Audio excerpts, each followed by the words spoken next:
inferno vai bater aonde? Na porta do céu, né, professora? Angústia. Eu acho que vou falar um pouco do meu quadro de angústia, porque hoje eu acabei me vendo. São quase 30 anos que eu passei pelo que vocês passaram, essas histórias todas que contaram aqui. E eu acho que o mais legal é a gente ver o cenário de que 80% da Univasf é formado por estudantes pobres, negros, gays, LGBTQIA+, etc. É uma universidade pública, mas esse não é o cenário do ensino superior no Brasil. Então, a primeira constatação, para falar do nosso quadro de angústia, é que no Brasil, 80% dos estudantes estão na rede privada.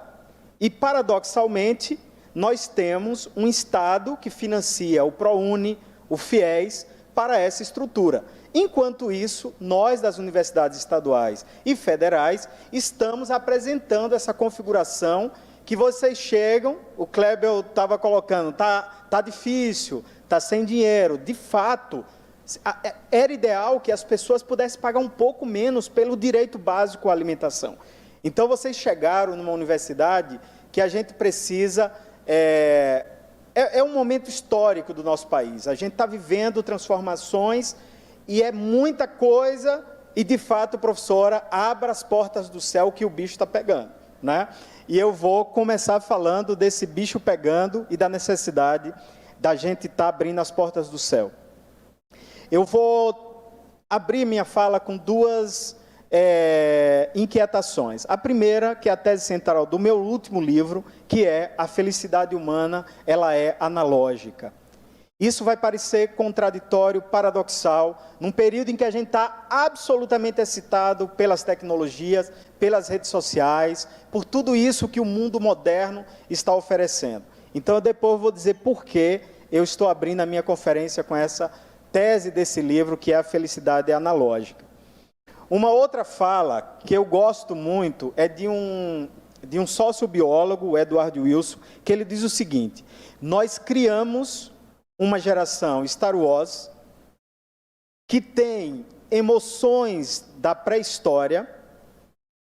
Olha só, uma geração Star Wars com emoções da pré-história, com tecnologias fantásticas, mas com instituições medievais. Parece uma coisa absurda, mas é nas instituições medievais que eu quero situar um pouco o lugar da universidade, né? Saiu um relatório esse final de semana na revista The Economist, que trata do cenário da universidade no mundo ocidental. E o cenário não é nada legal.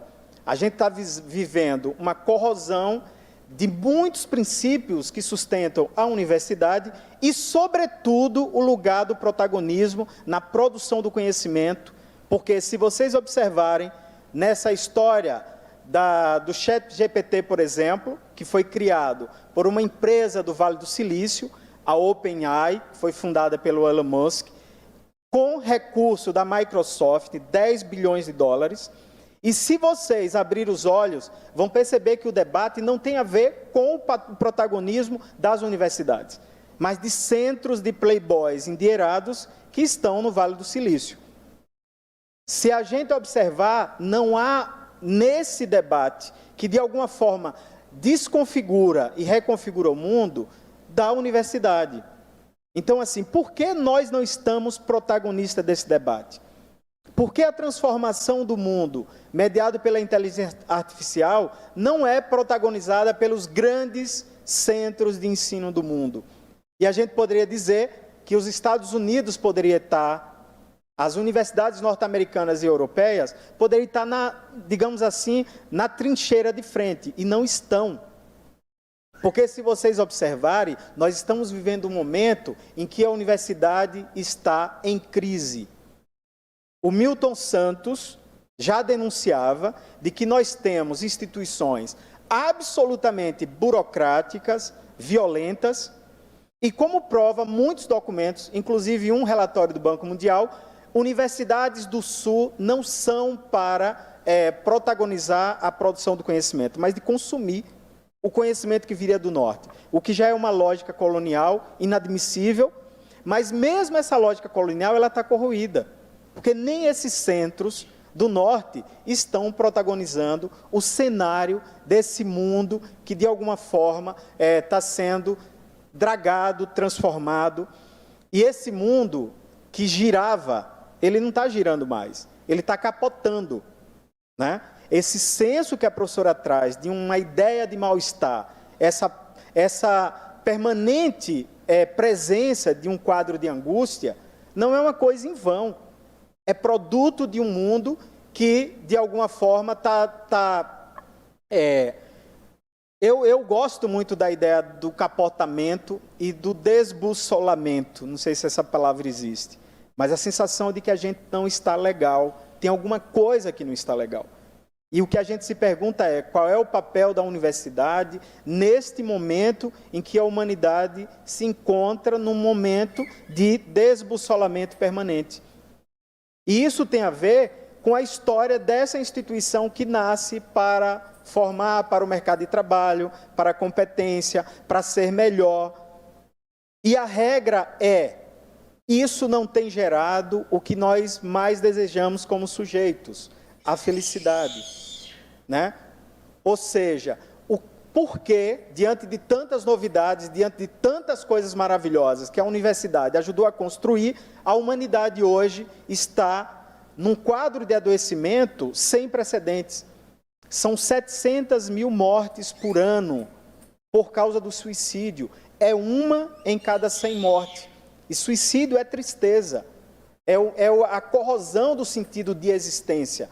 Sabe? De gozar dessa dádiva maravilhosa que é a vida. Então, qual é, de fato, o papel da universidade? É gerar para o mercado de trabalho, um mercado que também está em corrosão. Eu mesmo ficaria assim pensando duas vezes se eu tivesse um filho e dissesse, pai, eu vou estudar para quê? Eu vou me formar para quê? Então, nós temos um mundo, por exemplo, onde, de fato, as profissões estão sendo dragadas, desestruturadas. O tempo que eu morava na Europa, eu recebia, no final do ano, minha contabilidade toda. Eu fazia meu imposto de renda, só era um enter. Então, para que contador? Hoje você tem modelos de universidade 100% sem professor. Tem um projeto no Vale do Silício em que a gente não tem mais professor. É toda uma universidade mediada pela tecnologia, pela inteligência artificial. Nós temos o hospital digital na China, que atende milhares de pessoas com diagnósticos maravilhosos, extremamente precisos. Nós temos hoje modelos de decisões jurídicas que substituem juízes. Nós temos hoje mecanismo de divulgação totalmente controlado pela inteligência artificial. Então, qual é o lugar do jornalismo, da profissão do contador, né? Da profissão de médico, nesse cenário onde as profissões elas são dragadas e corroídas por essas novidades todas que nós ajudamos a estruturar. Eu falo nós, a universidade. Então, nós vivemos um mundo onde há uma transformação vertiginosa, nós estamos, de alguma forma, assustados com esse cenário. Eu mesmo, eu não sei vocês, mas eu estou muito assustado, estou perguntando qual é o sentido do meu trabalho na universidade, que tem no modelo de produção de conhecimento, talvez a sua pior muleta. Aí chega uma coisa como o ChatGPT, que de alguma forma produz coisas extraordinárias. Então, professores e professoras da universidade. O fato dessa equipe de especialistas, incluindo Elon Musk, o próprio Harari, pedir para parar os laboratórios que trabalham com inteligência artificial, isso é uma coisa absolutamente sintomática. Como é que os caras que produzem tecnologia pedem que os laboratórios parem de avançar nas ferramentas que trabalham com a inteligência artificial? Isso é cenário de algo muito apocalíptico, né? E, de fato, o ChatGPT está aí transformando, a gente não sabe bem como lidar com essa ferramenta, mas o fato, eu tenho feito experimentos e recebi recentemente trabalhos, não desmerecendo os intelectuais, mas é uma ferramenta com nível de produção fantástico. Aqui nós temos os cursos de psicologia, mas tem um filme, não sei se já assistiram, que o cara contrata um terapeuta que é uma inteligência artificial. Passa o dia todo falando com essa inteligência. Semana passada, um belga que fazia uso de uma inteligência artificial, que era um terapeuta, já um chatbot, um chat GPT para a psicologia, ele trabalhou com essa inteligência 6 meses e decidiu se suicidar. É um caso que está sendo bastante debatido.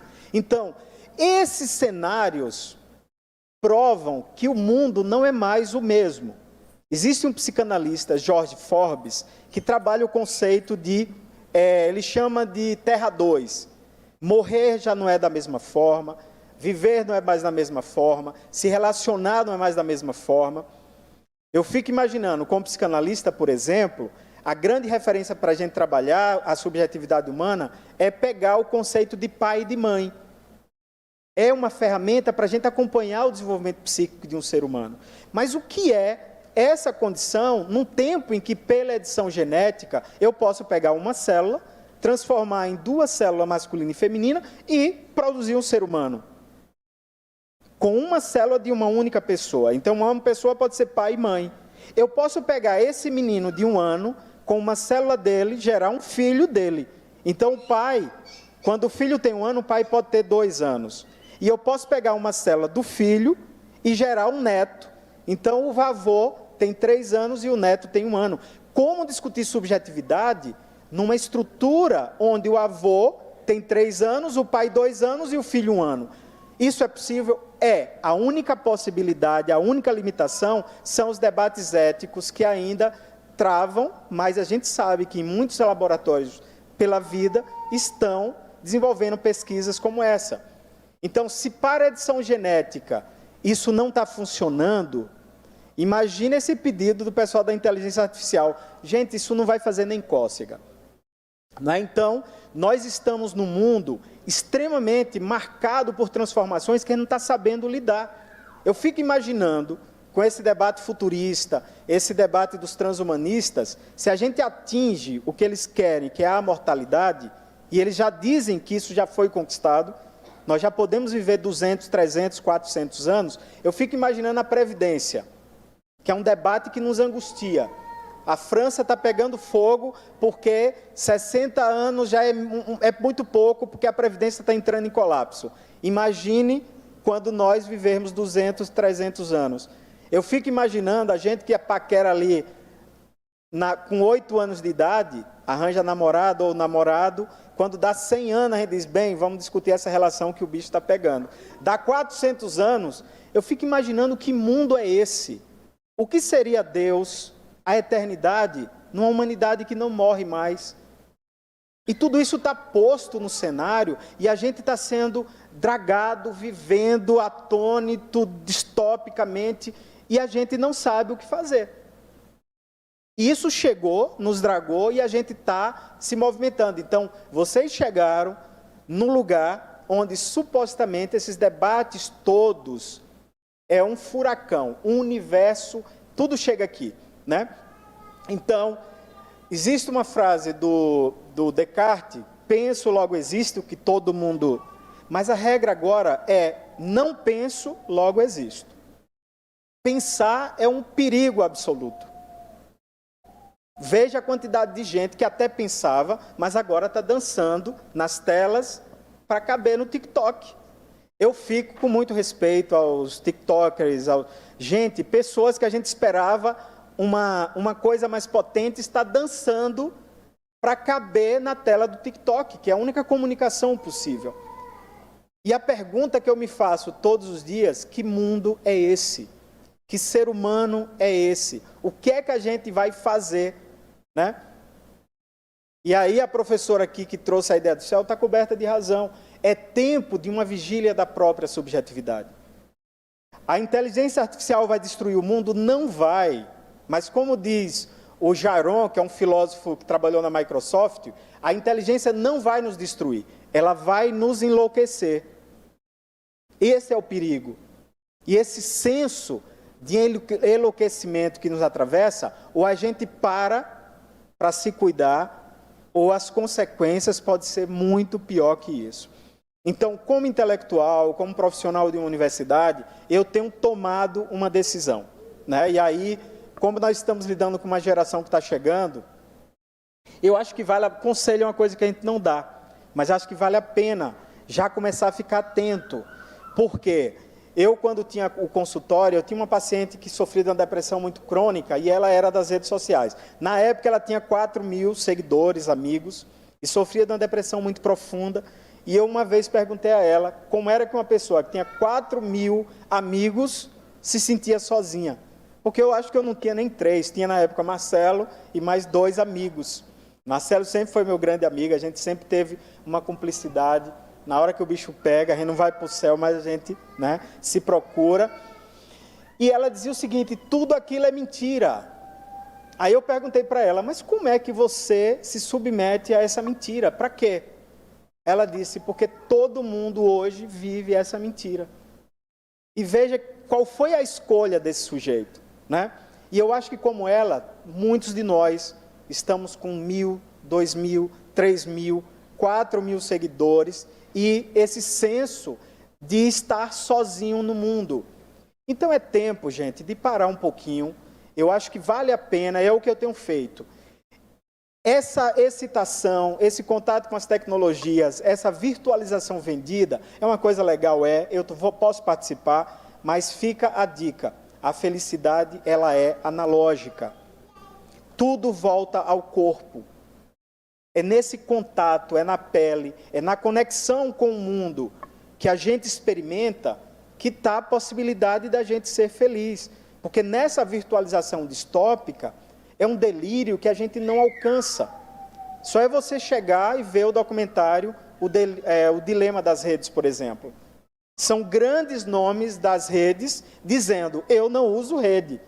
Eu tomei um susto quando descobri que o Harari não tinha rede social, que é um dos intelectuais que eu mais admiro. Eu tomei um susto quando eu, na Europa, fui trabalhar um artigo sobre o futurismo e grandes futuristas estavam largando o Vale do Silício e indo morar em fazenda, cultivar o próprio alimento. Então, foi ali que eu comecei Marcelo, se puder um copo d'água, a descobrir que havia um risco da gente não cair a ficha desse delírio virtualizante. Secou aqui a garganta, ver se Marcelo consegue ali um copo, mas é bom para a gente parar um pouquinho nessa fala. A felicidade é analógica. Eu queria muito que isso ficasse nessa nova geração de pessoas que estão chegando na universidade, que eu sei que são atravessados, vivem, vão fazer uma formação totalmente atravessada pelo mundo virtual. E fica a dica de que é possível experimentar uma existência com o próprio corpo. Qual foi a minha saída? E aí eu acho que é aí a dica que eu dou. Depois de viver tudo isso, de mergulhar nesse mundo, de estudar isso, eu tomei a decisão de ir para um lugar, cultivar o meu alimento, ter contato com a natureza. E ali é que eu estou descobrindo a gravidade que era a minha relação com esse processo de virtualização.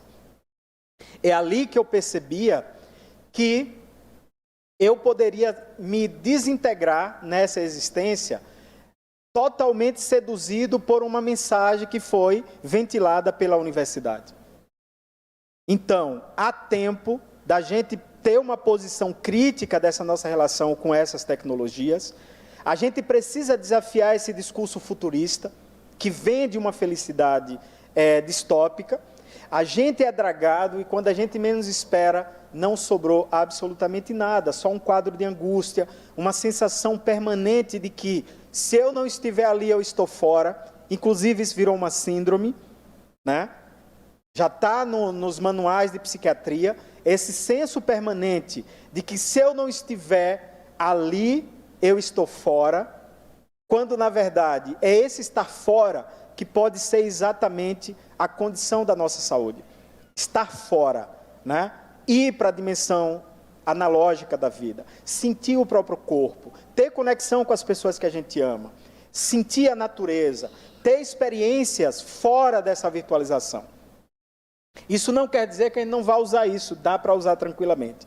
contanto que a gente não se dilua nessa virtualização estúpida e delirante, né? Então, a minha leitura para essa universidade que vocês chegam é que vocês estão chegando num tempo muito diferente do meu, mas é um tempo onde a universidade, com todas as outras experiências, estão sendo dragada por essa narrativa futurista, que ela é distópica, mas ela interessa a um capital que, de alguma forma, controla os nortes de como deve ser o mundo. Não é à toa que hoje nós temos o dinheiro público sendo investido na iniciativa privada.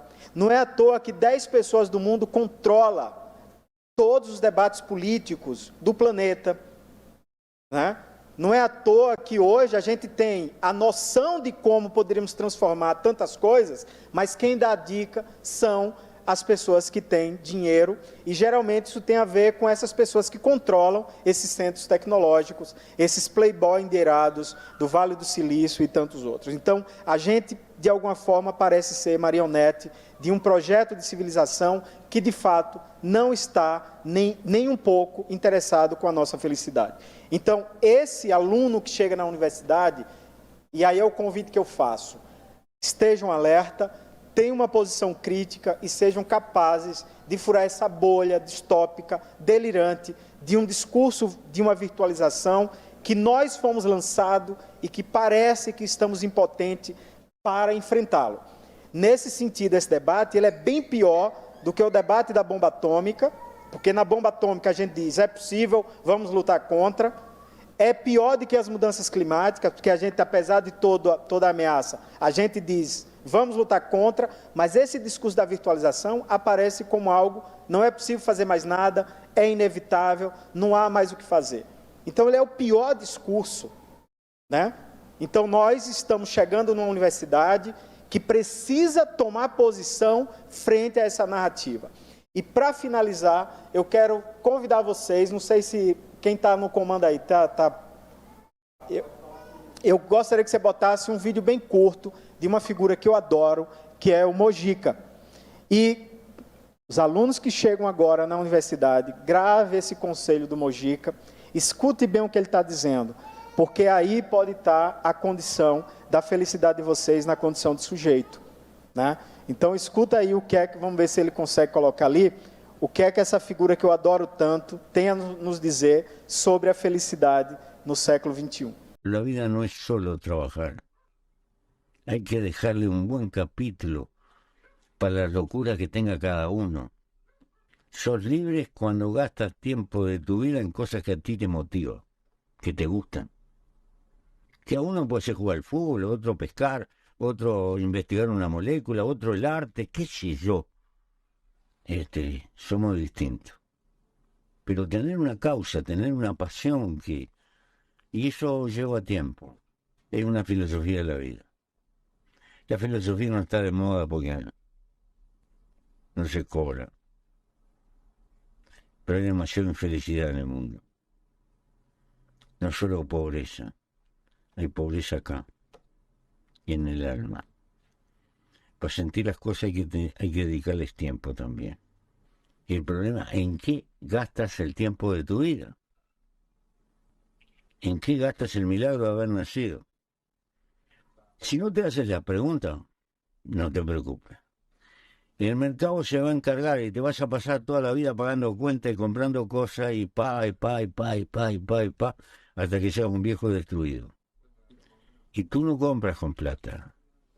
Compras con el tiempo de tu vida que gastaste para tener esa plata. Pero el tiempo de la vida no se repone. La vida es una aventura. Simples, mas ele toca num ponto que a gente tem... Gente, vocês estão chegando agora, nunca esqueçam os sonhos de vocês. E sejam capazes de até dizer não a tudo, porque é uma experiência muito rápida. Quando a gente menos espera, passou. E o que é que eu fiz com essa coisa maravilhosa que é a dádiva da minha própria vida? Então, acho que a universidade é um convite para você chegar aqui e dizer assim, o que é que eu estou fazendo com o tempo da minha existência? E a gente tem que ser capaz de dizer não, fazer ruptura e nunca perder a capacidade de ser guiado pelo próprio sonho. E eu terminaria aqui com uma frase que eu gosto muito do Castanheda, que quando a gente vai encarar um novo destino, ele diz assim: toda vez que você vai trilhar um novo caminho, pergunta se esse caminho tem coração. Que eu acho que isso vale para a universidade. Chegou aqui, tem coração? Aí o Castanheda diz o seguinte: se tiver coração, siga. Se não tiver, muda a rota, desiste. Vai ser feliz. Muito obrigado.